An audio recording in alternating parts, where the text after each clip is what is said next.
Replacing a 2007 Jeep Commander's radiator. Lift those clips. Easy.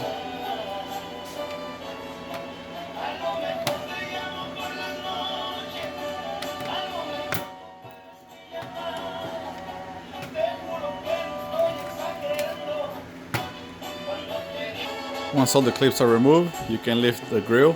Simple. Just like that. Then you're gonna remove the following bolts. I believe those are 10. So a little bit bigger. Those right there. You hold your guide cable, it's clipped on the back. Once you took all of those off, take this down. There's a little clip back here. Lift it off. Then, you see?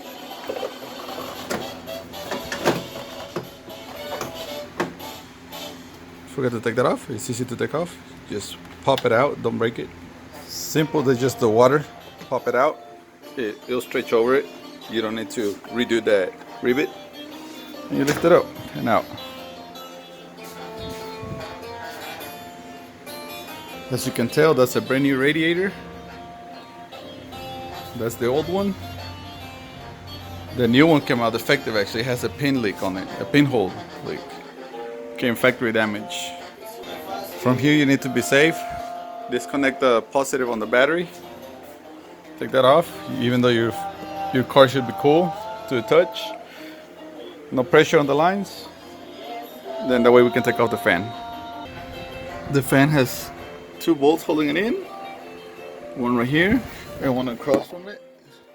It's hard to tell. And this cable right here needs to be disconnected by pushing down on the clip and pulling it away. The 2 bottom ones are easy access from the bottom. The 2 top ones are straight in line with it up to the top. You access them from the top with the ratchet.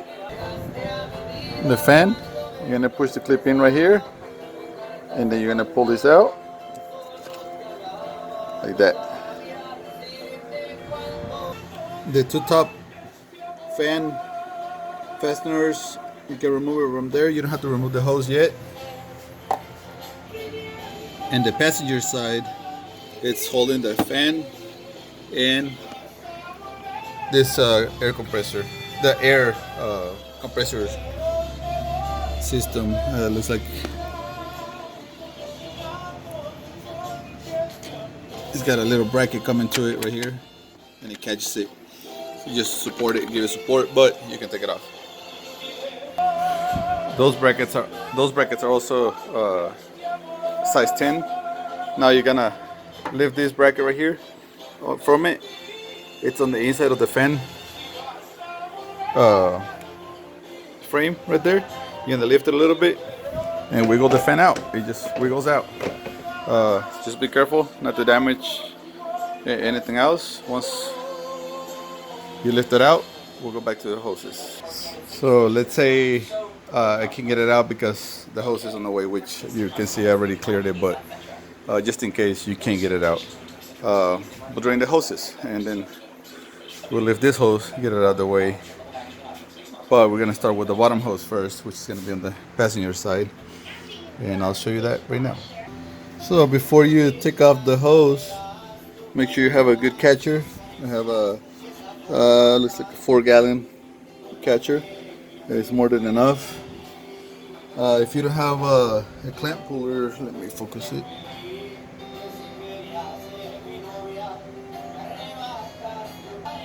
If you don't have a clamp puller for that clamp right there, you can use pliers or anything that design that can pinch it. They're very strong, so don't let it snap back at you, pop back at you, and catch your fingers. You're gonna slide that clamp back and start wiggling the hose out. Should come out real easy, but don't take it all the way out. Take it out slowly. And I didn't remove the radiator cap, that way it just doesn't gush out too fast. But it's faster than draining it with this plug. Just be careful with it. Don't rush too much on it, and make sure your engine is cooled down, no pressure in it. And you can check pressure by removing the radiator cap. So simple, as you can see, I squeezed it and slid it back. So it's away from the main catch. Now start wiggling the hose back by hand. As you start rolling it back, it's gonna start leaking. Make sure you wear safety glasses. Don't get it in your mouth or your eyes. Just wiggle it out.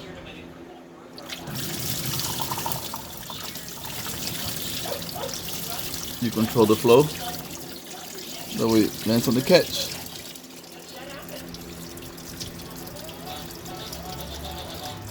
If you have clamps, you can pinch it so it don't leak out. As you can tell, that's brand new coolant, but I'm gonna go ahead and replace it all again. Now you can remove the top hose. Let's go to that. Same thing here. If you don't have the puller, just pinch the clamp and slide it back. Then take the hose out. There's no water in it. There's no coolant in it. So just in case there is a little bit of coolant in it, you can roll it back. You can bend it. You can latch it anywhere, just so you don't leak it out. It'll be fine as long as it's out of the way. Now we can wiggle out the fan. Now you grab the fan, make sure everything's clear, the electrical lines out of the way, and then you lift it up. Make sure it's not catching. Make sure you don't hit the radiator. Take the air intake off. Just pull it, just like that. Next, we're gonna remove that one. We'll wait for that one. That's actually the radiator bracket. Gotta take that out and that out. Then you go to the bumper right under it. You're gonna take that one out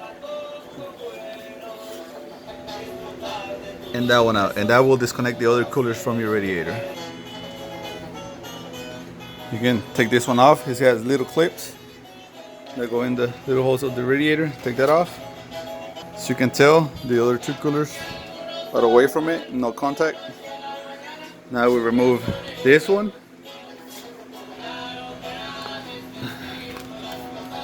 And that one back there. You can just pop this out of the way too.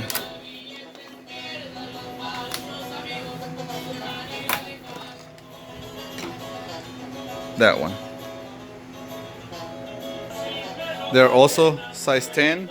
You can use the hand ratchet. I got an impact. I'm lazy, so yep. As you can tell, still have the radiator cap on. You gotta lift this one out. This return hose to the reservoir. Take it out. It's got a little clamp on this one, so you gotta remove the clamp. Once you loosen up the clamp, it comes out. Leave it lifted. Whoops. Grab the clamp all the way to the ground. It's okay. Leave it lifted so it don't leak out.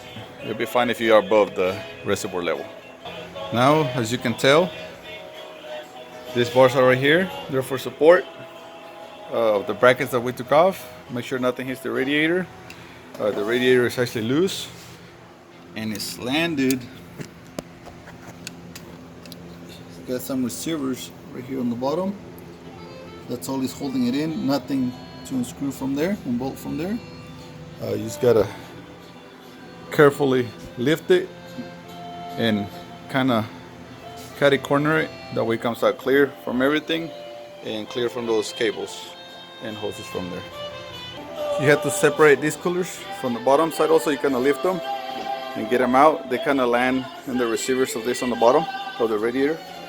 Just that way you separate them and there's no drag. Now we can wiggle it out. You can tell it's loose, no contact. So what I did, you can see the leak right there, how it came. You make sure there's no contact. You catty corner it. Nothing hits. Everything's clear. All right, you can see the leak going to the back, from the original. That came like that. It was a little dented. Then when it pressured up, it blew up. So we had to replace it. You finish catty cornering it all the way up. no contact.